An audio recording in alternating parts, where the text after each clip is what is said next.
তোমরা কেন রেকর্ড করো আমি জানি না। যদি তোমাদের এই লোকজন দেখিয়ে বিখ্যাত হওয়া বা কিছু টাকা পয়সা বা তুমি একটা কিছু পারো, এরকম কিছু বোঝানোর জন্য হলে তোমাকে কিছু বলার নাই।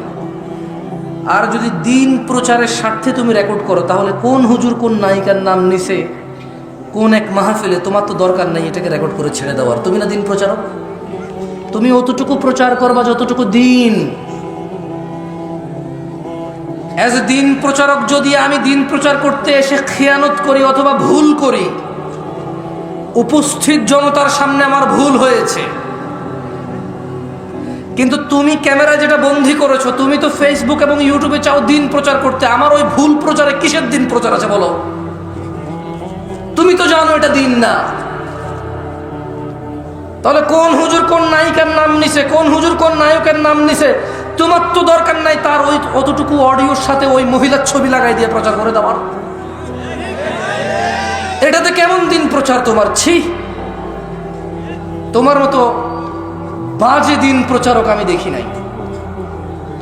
ওই লোক যে প্রতিদিন মাহফিল করে, ওই লোক যে প্রতিদিন ঘন্টা কথা বলে, 2 ঘন্টা কথা বলে, ওই লোক যে ঠিক মতো ঘুমাইতে পারে না, খাইতে পারে না, নিজের স্ত্রী সন্তানের দেখা পায় না মাহফিলের সিজনে, ওর কতটুকু মস্তিষ্ক শান্ত বা কতটুকু মস্তিষ্ক অশান্ত, শারীরিক কি কন্ডিশন, অথবা কথা বলতে গিয়ে যদি সে কারো সৌন্দর্য উদাহরণ দিতে গিয়ে যদি সেটা ভুল উদাহরণ দেয়, যদি একটা অগ্রহণযোগ্য উদাহরণ দেয়, যদি একটা অসুন্দর উদাহরণ দেয়, তোমার কি এমন, তুমি কি এমন দিন প্রচার করছো যে ওর অতটুকু অংশকে কাট করে প্রচার করে দিবার বলবা দিন প্রচার করতেছো?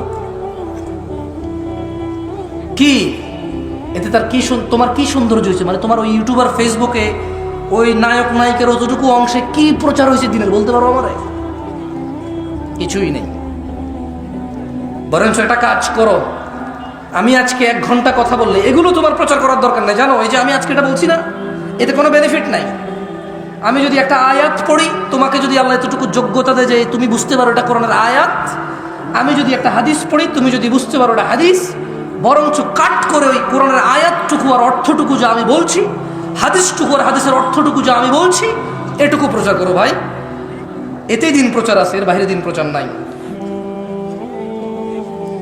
তোমরা কি নোংরামো করছো, কে কাকে কি বলছে, শুধু ওগুলো প্রচার করে বলছো দিন প্রচার। তোমাদের ইচ্ছা ভাই, তোমাদের বুঝের মতো তো আর আমার বুঝ হয় নাই, আমি পারবো না। আমার মনে আছে আমি গত বছর এই মাঠে এসেছিলাম,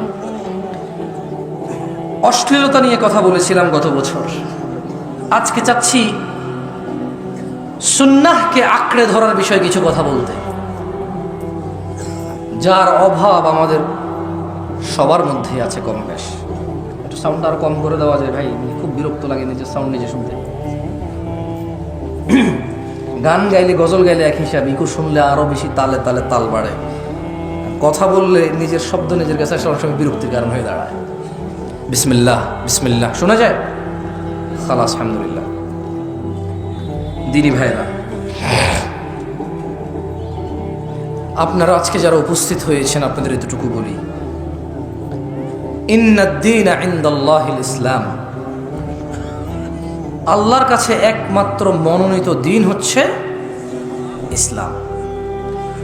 আল্লাহ বলছেন, ওয়ামাখতালাফাল্লাযীনা উতুল কিতাবা ইল্লা মিন বা'দি মা জাআহুমুল ইলমু বাগিয়াম বাইনাহুম, আর যাদেরকে কিতাব দেওয়া হয়েছিল তারা কেবল পরস্পর বিদ্বেষবশত, মানে আমার কথাই আপনার ভালো লাগে না, আপনার আচরণ আমার ভালো লাগে না, আমার স্টাইল ভালো লাগে না, কথার আন্দাজ ভালো লাগে না, বডি ল্যাঙ্গুয়েজ হাত পা নড়ে ভালো লাগে না, দ্রুত কথা বলি বা জোরে কথা বলি বা আস্তে কথা বলি ভালো লাগে না। অথবা আপনি নিজেকে শুধু হানাফি মনে করেন বা শাফি মনে করেন, হাম্বালি বা মালিকি মনে করেন। হানাফি মনে করার পরে আপনি হয়তো মনে করেন নিজেকে চিশতি, সাবরি, তরিকত, হাকিকত, মারেফত, শরীয়ত এভাবে মনে করতে পারেন। সুফি নিজেকে মনে করতে পারেন। সুফি মনে করার পর আপনি মাইজ ভান্ডার, সারসিনা, তারপর এদিকে জৈনপুর, আটরশি, ফুরফুরা, আপনি নিজেকে এগুলো মনে করতে পারেন। আপনাকে একটা কথা বলি, মনোযোগ দিয়ে শোনেন। আল্লাহ সূরা আল ইমরানের 19 নম্বর আয়াতে বলেছে যে আল্লাহর কাছে একমাত্র মনোনীত হচ্ছে দিন হচ্ছে কি? তাহলে প্রবলেম কোথায়? আল্লাহ বলছেন ওয়ামাখতালাফাল্লাযীনা উতুল কিতাবা ইল্লা মিন বা'দি মা জাআহুমুল ইলমু বাগিয়ান বাইনাহুম। আর যাদেরকে কিতাব দেওয়া হয়েছিল তারা শুধু নিজেদের বিদ্বেষবশত তাদের কাছে জ্ঞান আসার পরও তারা মতনৈক্য ঘটিয়েছিল। ইলম এসেছে, জ্ঞান এসেছে, ফুরকান এসেছে, সত্য মিথ্যার পার্থক্যকারী এসেছে, কিন্তু না, কোরআন ও সহিহ সুন্নায় তাদের কোনো আপত্তি ছিল না। কিন্তু তারা নিজেদের একে অপরের বিদ্বেষে বসে তারা জ্ঞান আসার পরে মতনৈক্য করেছিল। একজন আরেকজনের মতনৈক্য করতে গিয়ে ইসলামেরই মতনৈক্য করে ফেলেছে তারা। ওয়ামান ইয়াকফুর বিআয়াতিল্লাহ, ও দিনাজপুরের সচেতন নাগরিকরা, ও দিনাজপুরের সচেতন যুবক ও বৃদ্ধরা, ও দিনাজপুরের যুবতী ও বৃদ্ধারা, সচেতন যারা আছো, ওয়ামান ইয়াকফুর বিআয়াতিল্লাহ, আর যে ব্যক্তি আল্লাহর আয়াতকে অস্বীকার করে, ফাইন্নাল্লাহা সারিউল হিসাব, নিশ্চয় আল্লাহ অনেক দ্রুত হিসেব গ্রহণকারী। কত দ্রুত? তুমি মোবাইলে কল দিলে বাংলাদেশ থেকে আমেরিকা যত দ্রুত যায় এর চাইতে দ্রুত। কত দ্রুত? আল্লাহু তাআলা আলাম, আল্লাহই ভালো জানে কত দ্রুত হবে। ইত্তাকু রাব্বাকুম ইয়া নাস, মানুষ রবকে ভয় করো। আল্লাহর কাছে একমাত্র মনোনীত দিন ইসলাম। নিজেদের দলে দলে বিভক্ত করে ভিন্ন ভিন্ন নামে ইলম, জ্ঞান, সত্য মিথ্যা আসার পরেও নিজেদের একজন আরেকজনকে পছন্দ অপছন্দের কারণে তোমরা দ্বীনকে অস্বীকার করিও না, মতনৈক্য করিও না। জেনে নাও, সুন্নাহকে আঁকড়ে ধরা আমাদের জন্য আবশ্যক। সফলতা নেই মুস্তাফার অনুসরণ ছাড়া, সাল্লাল্লাহু আলাইহি ওয়াসাল্লাম। মুস্তাফার অনুসরণ ছাড়া, অনুকরণ ছাড়া, ইত্তেবা ছাড়া জান্নাত নামুমকিন, জান্নাত অসম্ভব। জাহান্নামের আগুন ঝলসে দেবে যার ইবাদতে মুস্তাফার অনুসরণ নেই।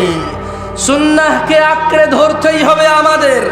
তিনি সুবহানাহু ওয়া তাআলা বলেন, মান ইউতিউর রাসূল, যে আমার রাসূলের ইতাআত করে, যে আমার মুহাম্মদের অনুসরণ করে সাল্লাল্লাহু আলাইহি ওয়াসাল্লাম, ফাকাদ আতা আল্লাহ, সে আল্লাহর ইবাদত করে। যে তিনি সাল্লাল্লাহু আলাইহি ওয়াসাল্লামের অনুসরণ করে, ফাকাদ আতা আল্লাহ, সে আল্লাহর ইবাদত করে। ওয়ামান তাওয়াল্লা, আর কেউ যদি রাসূল সাল্লাল্লাহু আলাইহি ওয়াসাল্লামের অনুসরণ থেকে মুখ ফিরিয়ে নেয়, ফামা আরসালনাকা আলাইহিম হাফিযা, আল্লাহ বলছে ও মুহাম্মদ সাল্লাল্লাহু আলাইহি ওয়াসাল্লাম, যদি কেউ আপনার থেকে মুখ ফিরিয়ে নেয়, যদি কেউ ভালো কাজ, খারাপ না তো অসুবিধা কোথায়? বাপে করেছে, দাদা করেছে, বড় হুজুর ফতোয়া দিয়েছে, যুগের পর যুগ চলে আসছে, সমস্যা কোথায়? ফামা আরসালনাকা আলাইহিম হাফিযা, ও মুস্তাফা আলাইহিস সালাম, ওয়ামান তাওয়াল্লা, যে আপনার অনুসরণ করে না ইবাদতে, আমি আল্লাহ আপনাকে তাদের জন্য তত্ত্বাবধায়ক করে পাঠাইনি। তাহলে কিভাবে পাঠাইছে আল্লাহ রাসূল সাল্লাল্লাহু আলাইহি সাল্লামকে? কিভাবে রাসূল সাল্লাল্লাহু আলাইহি সাল্লামকে আল্লাহ পাঠাইছে? কিভাবে, মানে আমরা কিভাবে নেব ওনাকে? যদি আমাদের পুরো পৃথিবীর সমস্ত মুসলিম আল্লাহর রাসূলের ইতাআত বাদ দিয়ে নিজেদের প্রবৃত্তি স্বীকার করে, সেই প্রবৃত্তির অনুসরণ করে, আল্লাহ বলছেন যে আপনার কোনো দোষ নাই। ওয়ামা আলাইকা আল্লা ইয়াযাক্কা, ওয়ামা আলাইকা আল্লা ইয়াযাক্কা। এরা যদি পবিত্র না হয়, এরা যদি পরিশুদ্ধ না হয়, ওয়ামা আলাইকা আল্লা ইয়াযাক্কা, ও মুহাম্মদ আপনার কোনো সমস্যা নাই, আপনার কোনো দোষ নাই।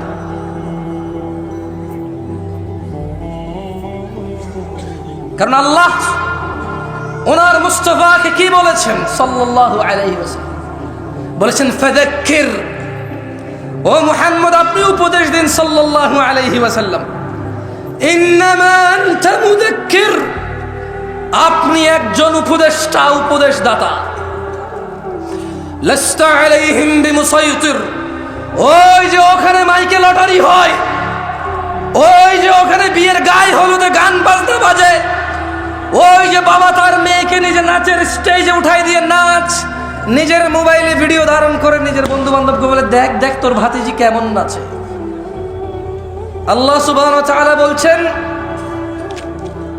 লাস্তা আলাইহিম বিমুসাইতির, আপনি এদের কর্ম নিয়ন্ত্রক নন। তবে আপনি জেনে নেন ও মুস্তাফা, আপনি জেনে নেন ইল্লা মান তাওয়াল্লা ওয়া কাফার, যে আপনার থেকে মুখ ফিরিয়ে নেবে, যে আপনার অনুসরণের অস্বীকৃতি করবে, ফায়ুআযিবুহুল্লাহ আল আযাব আল আকবার, তিনি সুবহানাহু ওয়া তাআলা তাকে কঠোর দণ্ডে দণ্ডিত করবেন। এই হচ্ছে ওনার মর্যাদা।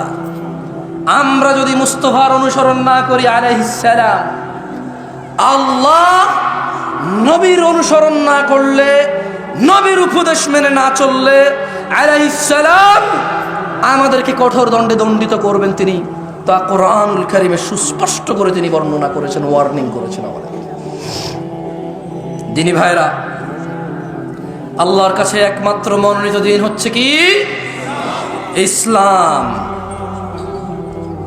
আর আমরা কেন ইলম আসার পরেও, জ্ঞান আসার পরেও আমরা কেন মতনৈক্য করে বলতে পারেন? আমি কিন্তু একটু আগে বলেছি, নিজেদের বিদ্বেষ বশত। কার বিদ্বেষ বশত? কার? প্রবলেম আমার, প্রবলেম আপনার। কারণ আপনি নিজে যদি বলি যে কোরআন কি পূর্ণাঙ্গ মানেন, আপনি বলবেন মানি। আমি যদি বলি যে পরিস্থিতি যদি এমন আসে কোরআনের জন্য জীবন দিতে হবে, মানে এখানে চান্সেস আছে যে মানে জীবনটা চলে যাবে মনে হয়, দাঁড়াবেন? আপনি বলবেন হ্যাঁ দাঁড়াবো ইনশাআল্লাহ। যদি বলি মুস্তাফা ছাড়া কেউ নেই অনুসরণীয়, আপনি কি মানেন? আপনি বলবেন অবশ্যই, উনি ছাড়া কে আছে অনুসরণীয়। যদি বলি তিনি সাল্লাল্লাহু আলাইহি সাল্লামের অনুসরণই হচ্ছে আল্লাহর ইবাদত, আপনি কি মানেন? আপনি বলবেন অবশ্যই, তিনি সাল্লাল্লাহু আলাইহি সাল্লামের অনুসরণই হচ্ছে আল্লাহর ইবাদত। তাহলে প্রবলেম কোথায়? আমরা কেন বিভক্ত? কোরআন তো আমরা পূর্ণাঙ্গ মানতে রাজি, জীবন দিতে রাজি। উনি সাল্লাল্লাহু আলাইহি সাল্লামকে সর্বোচ্চ পর্যায়ে রাখতে আমরা রাজি। তাহলে প্রবলেম কোথায়? প্রবলেম কোথায় বলেন তো? কোথায়? নিজেদের। প্রবলেম কোথায়?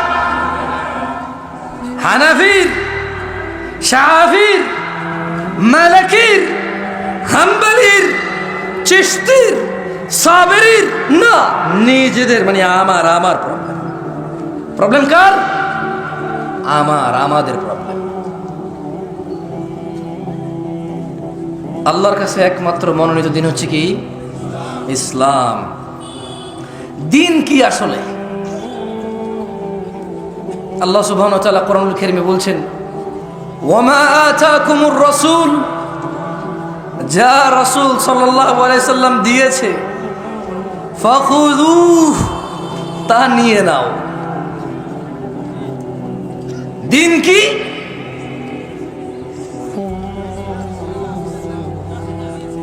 একটু মনোযোগ দিয়ে শুনিয়েন ভাই। বাংলাদেশে মোটামুটি আলহামদুলিল্লাহ যারা যারা আমাকে ডেকেছে এবং আমি যেখানে যেখানে গিয়েছি সবাই বুঝে গিয়েছে আমি 40-45 মিনিটের বেশি কথা বলার ক্ষমতা রাখি না জ্ঞানের দিক থেকে। তবে আলহামদুলিল্লাহ দাঁড়াইতে পারবো অনেকক্ষণ, বক বক বক কিসা কাহিনী বললে বহুতক্ষণ বলা যাবে। তবে নর্মালি বক্তব্য আমার 40-45-50 মিনিটেরই হয়। আপনাদের বিরক্ত করব না। এরপরে ফজিলাতুল শেখের সমাপনী বক্তব্য আপনারা শুনে যাবেন ইনশাআল্লাহ। আপনাদের যাতে কষ্ট না হয় উনি আমাকে মাইকটা ধরার পরও ছেড়ে দিয়েছে, আমরা কি ওনার ইজ্জত করব না? আপনাদের যাতে কষ্ট না হয়, উনি মাইকটা ধরার পরও আমাকে ছেড়ে দিয়েছে, আমিও ইনশাল্লাহ খুব শীঘ্রই ওনাকে ওনার মাইক আবার ওনাকে ওনার মাইক ওনার কাছে দিয়ে দেব। আপনারা ইনশাল্লাহ আছেন তো? ইনশাল্লাহ। ভাই তোমাদের যদি বলি একটু বসতে, তোমরা কি মাইন্ড করবো? বহু দূর থেকে আসছি, বিশ্বাস করো, সকাল 10টায় গাড়িতে উঠছি আমি। না না না না, দাঁড়ায় থাকতে যদি কমফোর্টও দাঁড়াও, তবে বসলে ভালো হবে, আর কিন্তু সুন্দর হয়। থাকে না একটা জিনিস, একটা সৌন্দর্য থাকে না। আর যদি ঠান্ডা লাগে, দাঁড়ায় থাকতে ভালো লাগে, টোটালি ফাইন। আমি নিজেও দাঁড়ায় আছি, তোমারে বসতে বললে বলবো যে আপনি নিজেও দাঁড়ায় দেওয়ার কথা বলছেন, তো তাইলে ভাই আমার দরকার নাই ভাই আবার। ঠিক আছে, আল্লাহ আমাদেরকে, আল্লাহ তাআলা আমাদের উপর রহম করুন, আমিন। বলেন তো দিন কি? ওয়ামা আতাকুমুর রাসূলু ফাখুযুহু, রাসূল যা দিয়েছে তা নিয়ে নাও। ওয়ামা নাহাকুম আনহু ফান্তাহু, যা থেকে তিনি নিষেধ করেছেন তা তোমরা বর্জন করো। ওয়াত্তাকুল্লাহ, আর তোমরা আল্লাহর তাকওয়া অবলম্বন করো। ইন্নাল্লাহা শাদীদুল ইকাব, ও মানুষ, নিশ্চয়ই আল্লাহ শাস্তি দানে অনেক অনেক অনেক অনেক অনেক অনেক অনেক বেশি কঠোর। আল্লাহ শাস্তি দানে অনেক কঠোর।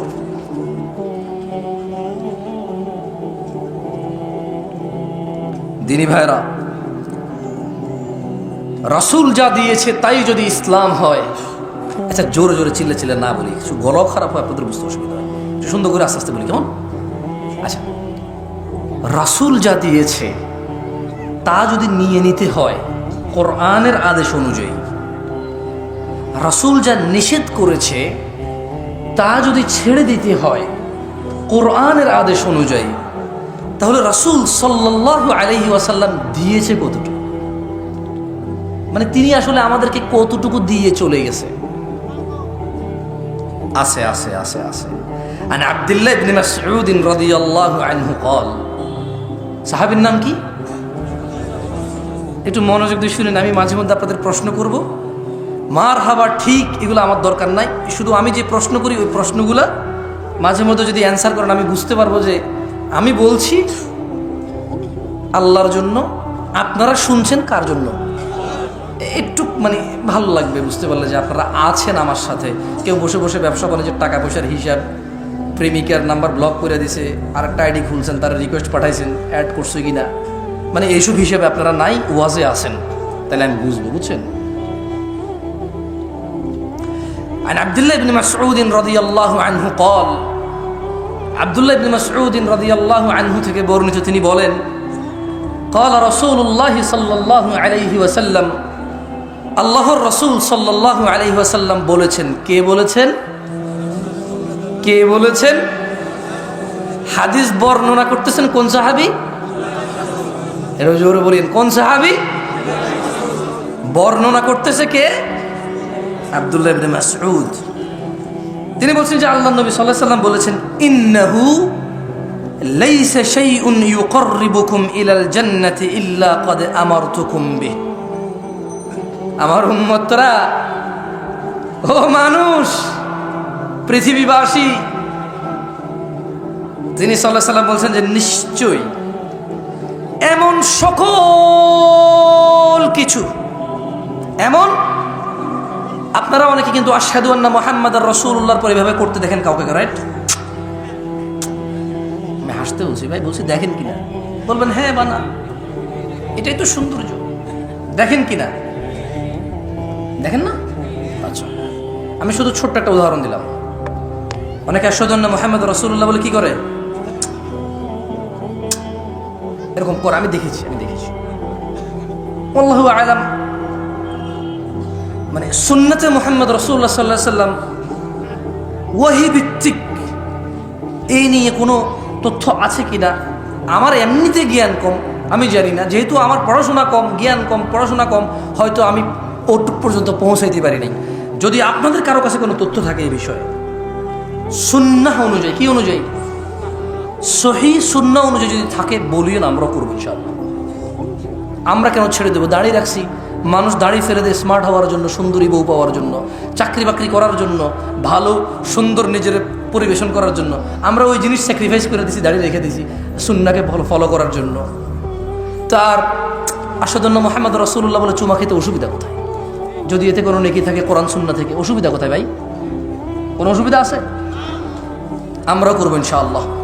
আমি আবারও বলি, মনে কষ্ট নিয়েন না, খারাপ কিছু বলি নাই, বলেছি সহিহ সুন্নাহ অনুযায়ী হাদিস দিয়ে সাব্যস্ত এর কোনো বেনিফিট। যেমন ধরেন হাদিসে আছে কেউ যদি সুবহানাল্লাহ বলে আসমান আর জমির খালি জায়গা পূর্ণ হয়ে যায়, এরকম কোনো বেনিফিট যদি এর থাকে বলি না, আমরা মানবো, সমস্যা কোথায় ইনশাআল্লাহ। আচ্ছা যাই হোক, দিন হচ্ছে আল্লাহর নবী যতটুকু দিয়েছে অতটুকু গ্রহণ করা, যতটুকু নিষেধ করে যতটুকু বর্জন করা। তাহলে আল্লাহ নবী দিয়েছে কতটুকু? আব্দুল্লাহ ইবনে মাসউদ রাদিয়াল্লাহু আনহু থেকে বর্ণিত, আল্লাহ নবী সাল্লাল্লাহু আলাইহি ওয়াসাল্লাম বলছেন যে নিশ্চয়ই এমন সকল কিছু যা তোমাদের সবাইকে জান্নাতের নিকটবর্তী করে, জান্নাত পর্যন্ত নিয়ে যায়, আমি সব কিছুর নির্দেশ দিয়েছি, একটাও বাদ দেই নাই। সুবহানাল্লাহ। কয়টা বাদ দেয় নাই? কয়টা? একটাও বাদ দেয় নাই তিনি।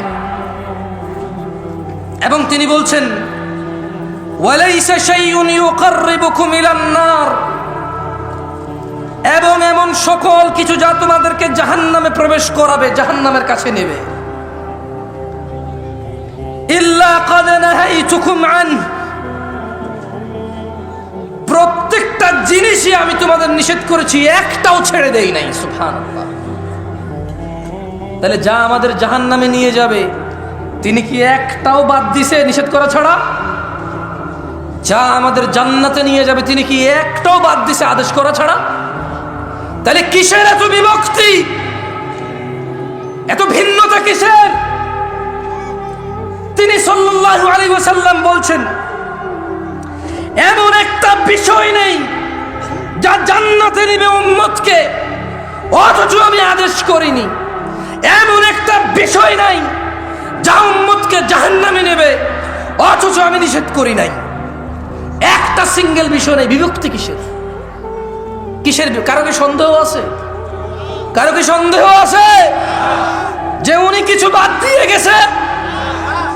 কেউ কি এরকম আস্থা রাখেন, কেউ কি এরকম বিলিভ করেন যে উনার বলে যাওয়া পথের বাহিরে জান্নাত আছে?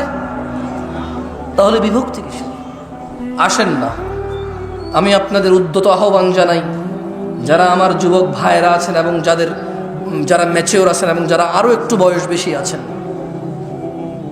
আসেন না একটু কোরআন সুন্নাহ পড়ি। এবার আসেন না, এবার রুকু দিচ্ছি কেন দিচ্ছি, সিজদা দিচ্ছি কেন দিচ্ছি, সালাত আদায় করতেছি কেন করতেছি, ডান হাতে খাচ্ছি কেন খাচ্ছি, সালাম দিচ্ছি কেন দিচ্ছি, বাম পায়ে টয়লেটে যাচ্ছি কেন যাচ্ছি, ওয়াজ করতে আসছি কেন আসছি, ওয়াজ শুনতে আসছি কেন শুনছি, বাচ্চাকে মাদ্রাসায় পড়াচ্ছি কেন পড়াচ্ছি, স্কুলে পড়াচ্ছি কেন পড়াচ্ছি, গান শুনতেছি কেন শুনতেছি, কোরআন শুনতেছি কেন শুনতেছি। আসেন না একটু জেনে শুনে করি। আসেন না। তিনি তো একটাও বাদ দেয় নাই যা জাহান্নামে নিয়ে যাবে, সব নিষেধ করছে। তিনি তো একটাও বাদ দেয় নাই যা জান্নাতে নিয়ে যাবে, সব আদেশ করছে। ভিন্নতা কিসের? অবহেলা কিসের? কিসের এত গাফিলতি? মা গাররাকা বিরাব্বিক, কিসে এত দয়াময় আল্লাহ থেকে আমাদেরকে দূরে রাখছে? কিসে কি পাইছি আমরা? মা গাররাকা বিরাব্বিকাল কারীম, এত দয়ালু আল্লাহ থেকে কিসে আমাদেরকে দূরে রাখছে? আল্লাহ আমাদেরকে বোঝার তৌফিক দান করুন। শুনেন, এখন প্রশ্ন হলো, আল্লাহর নবী যদি একটাও বাদ না দেয় যা জাহান্নামে নিয়ে যাবে নিষেধ করা, একটাও যদি বাদ না দেয় যা জান্নাতে নিয়ে যাবে আদেশ করা, আমরা কেন অল্প? কেন আজকে আমরা অল্প? কেন আমাদের ঐক্যতা নাই? এটারও একটা কথা তিনি বলে গিয়েছেন। তিনি বলেছেন আন আবি হুরায়রা রাদিয়াল্লাহু আনহু, আবু হুরায়রা রাদিয়াল্লাহু আনহু থেকে বর্ণিত, তিনি বলেন আল্লাহ নবী সাল্লাল্লাহু আলাইহি সাল্লাম বলেছেন, সাহাবীর নাম কি কি রাদিয়াল্লাহু আনহু বলেন ভাই। তিনি বলেন আল্লাহ নবী সাল্লাল্লাহু আলাইহি সাল্লাম বলেছেন বাদা আল ইসলামু গরীবা, ইসলামের সূচনা হয়েছিল অপরিচিত অবস্থায়। কি অবস্থায়? কি অবস্থায়? আচ্ছা বলেন তো, গায়ে হলুদে যে মানুষটা বিয়েতে গায়ে হলুদ করে, আপনি কি বিশ্বাস করেন সে বুকে পূর্ণাঙ্গ অনুভূতি রাখে যে এটা গুনাহ, এটা ইসলামিক না, এটা অন ইসলামিক, এটা মহাপাপ, জঘন্য নিকৃষ্ট আচরণ বিয়ের মধ্যে থেকে? তার কাছে এত অনুভূতি নাই এটার। মানে আপনি কি মনে করেন এই যে আমাদের বোনরা খোলামেলা চুল, গেঞ্জি শার্ট প্যান্ট পরে ঘুরে, ফেসবুকে ছবি দেয়, জামাই বউয়ের ছবি, রুমের ভিতরের ছবি, মানে কথায় কথায় ছবি, যারা নিজেদের সৌন্দর্য প্রকাশ করে বেড়ায় যে বোনরা, আপনি কি মনে করেন যে সে এটা বিলিভ করে তার পাপ হচ্ছে, সে আগুনে জ্বলতে পারে এই পাপের জন্য? আপনি কি মনে করেন সে বিলিভ করে? এরকম মন থেকে অনুভব করে মনে করেন? এই যে আপনি দাড়ি কাটেন, এই যে আপনি শেভ করেন, এই যে আপনি সিগারেট খান, এই যে আপনি মিথ্যা কথা বলেন, এই যে আপনি বাবা মায়ের উপরে ধমক দিয়ে কথা বলেন, এই যে আপনি কোরআন আজকে 40 বছর বয়স, 50 বছর বয়স, 30 বছর বয়স কোরআন পড়তে জানেন না, আপনি কি এটা বিলিভ করেন যে কোনোদিন আপনি মন থেকে, হৃদয় থেকে অনুভব করেছেন যে আমি একটা মূর্খ, আমি ইসলামের কিছুই জানি না? যদি আমি ইসলামের কিছুই না জানি তাহলে কিসে আমাকে জান্নাতে দিবে আমি সেটাই জানি না। আর এই না জানা আমাকে কোনোদিন কষ্ট দেয় নাই, এই না জানা কোনোদিন আমাকে শিখা পর্যন্ত পৌঁছায় নাই, শিখার আগ্রহ জাগে নাই আমার কোনোদিন। আপনি কি মনে করেন আপনি এটা বিলিভ করেন? মনে করেন না, এটা এরকম না। বাদা আল ইসলাম গরীবা, ইসলামের সূচনা হয়েছে কি অবস্থায়? অপরিচিত অবস্থা। আপনি কি মনে করেন কোন মা তার বাচ্চা যখন ক্লিন শেভ করে, এদেশে কয়টা মা মনে করে তোর গুনাহ হয়েছে রে বাপ, তোর গুনাহ হচ্ছে? কয়টা মা মনে করে? বলতে পারেন আমাকে? মায়ের নাম তো আমনা। মায়ের নাম কি? আমনা সলেহা। ওর মায়ের নাম বিলকিস, ওর মায়ের নাম জুলাইখা। কিন্তু জুলাইখা কি কোনোদিন কল্পনা করেছে, কোনোদিন অন্তরে ভেবেছে, ছেলেকে যখন ক্লিন শেভ দেখেছে, ছেলের যখন দাড়ি কাটা দেখেছে, জুলাইখা কি কোনোদিন বলেছে ইন্না লিল্লাহি ওয়া ইন্না ইলাইহি রাজিউন, আমার বাচ্চা নবীর সুন্নতকে জবে করে চলে আসছে? ইন্না লিল্লাহি ওয়া ইন্না ইলাইহি রাজিউন। জুলাইখা কি কোনোদিন ভেবেছে লা হাওলা ওয়ালা কুওয়াতা ইল্লা বিল্লাহ, আমার বাচ্চা টাকনুর নিচে প্যান্ট পরছে, কিয়ামতে আল্লাহ 3 ব্যক্তির উপর দয়া করবে না? এর মধ্যে একজন হচ্ছে যার পায়ের নিচে, টাকনুর নিচে প্যান্ট পরে, যে জামা কাপড় পরে। যে জুলাইখা কি কোনোদিন অন্তরে কষ্ট পেয়েছে আমার বাচ্চার সাথে তো আল্লাহ কথাই বলবে না? এদেশের আব্দুল্লাহ, আব্দুর রহমান, আব্দুর রহিমরা, এদেশের জামশেদরা কি কখনো এরকম নিজের বাচ্চার টাকনুর নিচে প্যান্ট দেখে কি কখনো কল্পনা করেছে হায় রে আমার আদরের সন্তানটার সাথে আল্লাহ কথাও বলবে না, দয়াও করবে না, রে কি করলো আমার ছেলে? এই দেশের জামশেদরা, আব্দুল্লাহরা, আব্দুর রহমানরা, এই দেশের আব্দুল করিমরা কখনো কি নিজের ছেলেটা ফজরে ঘুমিয়ে আছে ভেবেছে যে আমার বাচ্চাটা মারা গেলে জাহান্নামে চলে যাবে সলাতের হেফাজতকারী না বলে? কোনোদিন কি কল্পনা করেছে এই দেশের আব্দুল করিমরা? বলেছে? বলেন তো। ইসলাম তাহলে ওর কাছে কতটুকু পরিচিত? ও ইসলামকে কতটুকু জানে? কিভাবে জানে ইসলামকে সে? আমাকে কি একটু বলতে পারেন আপনারা? যে দেশের ভ্যান ড্রাইভার, রিক্সার ড্রাইভাররা সারা দিন কষ্ট করে 800 টাকার জন্য, অথচ ফজরের 2 রাকাত সুন্নত দুনিয়াতে যা আছে এর চাইতে বেশি, সে ফজরের 2 রাকাতে যায় না, 800 টাকার পিছে ঘুরে। কোনদিন কি এদেশের আমার দরিদ্র মুসলমানরা কি ভেবেছে যে দিনে 12 রাকাত সুন্নতে মুআক্কাদা, ফজরে 2, জোহরে 6, মাগরিবে 2, ইশায় 2, এই 12 রাকাত সুন্নত যে পড়ে আল্লাহ তার জন্য জান্নাতে ঘর নির্মাণ করে, কয়জন নিয়েছে বেনিফিট? কতজন ইসলামে এটা বুকে লালন করে? আমরা ইসলামকে কিভাবে জানি? শুধু বিয়েতে কবুল আমাদের ইসলাম সম্মত, বাকি বউ যে কাপড় পরে, জামাই যে কাপড় পরে, যেখানে বসে বিয়ে হয়, যে বিয়ে পড়ে, যে উকিল হয়, যে সাক্ষী হয়, সব কিছুতে ইসলাম কোথায়?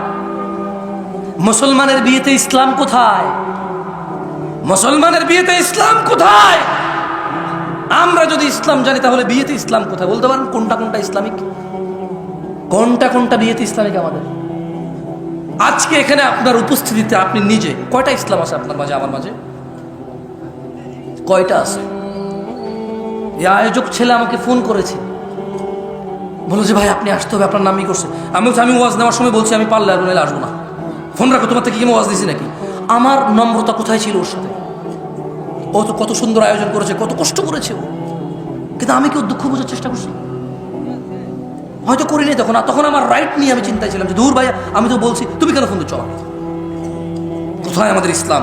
আমরা তো নিজেরাই দিনে 10টা ভুল করি, নিজেরাই দিনে 100 ভুল করি, 500 ভুল করি।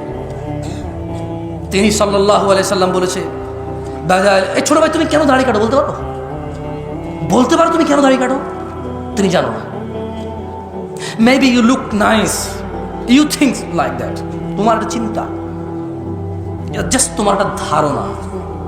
মেবি তুমি বৃদ্ধ দেখতে চাও না নিজেকে, দাঁড়িয়ে একটা বুড়া বুড়া মনে হয়, হয়তো তোমার মাথায় এটা ঢুকছে পোকা। Otherwise what else? আর কি মানে, আর কি হতে পারে এখানে?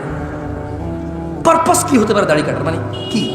জ্ঞান বেড়ে যায়, উচ্চতা বেড়ে যায়, বংশমর্যাদার পরিচয় চেঞ্জ হয়ে যায়, চাকরি হয়ে যায়। হোয়াট?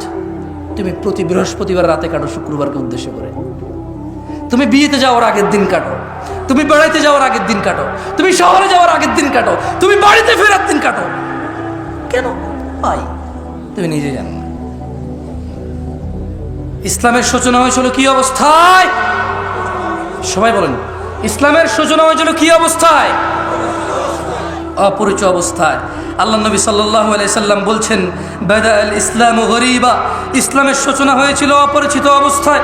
ওয়া সায়াউদু কামা বাদা গরীবা, অচিরেই, নিকটে, শীঘ্রই এটা আবার আগের মতো অপরিচিত হয়ে যাবে। খুব শীঘ্রই ইসলামটা ঠিক আগের মতো অপরিচিত হয়ে যাবে। আজকে মুসলমানের বিয়েতে ইসলামই খুঁজে পাওয়া যায় না। আজকে মুসলমানের পড়ালেখার বিদ্যালয়ে ইসলাম খুঁজে পাওয়া যায় না। আজকে মুসলমানের ঘরে বাবা মা আর ছেলে মেয়ের ভিতরে ইসলাম খুঁজে পাওয়া যায় না। আজকে হুজুরদের ভিতরে ইসলাম খুঁজে পাওয়া যায় না।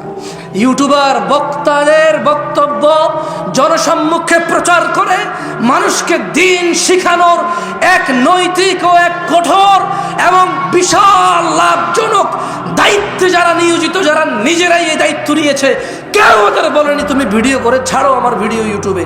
নিজে নিজে দায়িত্ব নিয়েছে দিন প্রচারের, অথচ প্রচার করে শুধু যতটুকু ভেজাল, যতটুকু ভুল, যতটুকু বেশি মানুষ দেখবে ততটুকু, যতটুকু ইসলাম অতটুকু নয়। বক্তা এমন বক্তব্য দেয় যে বক্তব্যের শ্রোতা ঠিক বলবে, ও জিজ্ঞেস করবে ঠিক কিনা, ব্যাস। বক্তা যখন তার দান লাগবে একরকম বক্তব্য দেয়, যখন লোকজনকে কান্না করাবে তখন একরকম বক্তব্য দেয়। এগুলা তার মুখস্থ, তার মনের ভিতরের অনুভূতি কিচ্ছু নাই। আমি এখানে ওয়াজ করতে আসছি, আপনারা শুনতে আসছেন। কত নবী রাসূল কিয়ামতে উঠবে যাদের উম্মতি থাকবে না হয়তো, অথচ আপনারা এতজন মানুষ আসছেন, স্টিল আমি আপনাদেরকে ধমক দিয়ে কথা বলতেছি। ভয়, এটা তো আল্লাহর পক্ষ থেকে নিয়ে আমার যে আলহামদুলিল্লাহ আমি দুটা কথা বলবো, মানুষগুলো শুনতে আসছে ইসলাম। আমার উচিত ছিল আপনাদের সাথে আরো সুন্দর, আরো মোলায়ম, আরো কোমলতা দিয়ে কথা বলা। কোথায় পারলাম আমি আমার কোমলতা? মনে হচ্ছে যেন আপনারা আসছেন এটা ঠেকায় পড়ছেন। আমি এক বেটা আসছি কই থেকে বিমানে চড়ে, আমি কোথায় আমার নম্রতা? আমি তো আসলে শঙ্কিত আমাকে নিয়েই। আপনাদের কি ওয়াচ করবো আমি আমাকে নিয়েই চিন্তিত। আল্লাহ তাআলা আমাকে ক্ষমা করুক, আপনারাও আমাকে মাফ করে দিন যদি ধমক দিই আমি আপনাদের। আমি হয়তো কথা বলার ফ্লো, আমার হয়তো স্বভাবগত জাত একটু চঞ্চল, আমি ভাই বুঝছেন, হাত পা নড়ে চড়ে, মাথা মতো গরম হয়ে যায় যখন উল্টাপাল্টা কিছু, মানে বাস্তবতা আর হাদিস একরকম, কোরআন একরকম, একটু গরম হয়ে যায়। আমি এর জন্য আন্তরিকভাবে ক্ষমা চাই। আপনারা আমার ভাই, আপনারা আল্লাহকে ভালোবেসে আসছেন, আপনারা নিজেরা টাকা খরচ করে আমাকে এখানে দাঁড় করাইছেন কথা বলার জন্য। এটা কত বড় নেয়ামত আল্লাহর পক্ষ থেকে আমার জন্য, অথচ আমি কিনা আপনাদের সাথে সুন্দর ব্যবহার করতে পারছি না। আমার মনে হচ্ছে যেন আমি মালিক হয়ে গেছি, কিনে ফেলছি আপনাদের। আমি একটা কিছু হয়ে গেছি। আল্লাহ আমাকে ক্ষমা, আপনারা আমাকে মাফ করে দিন। কেমন?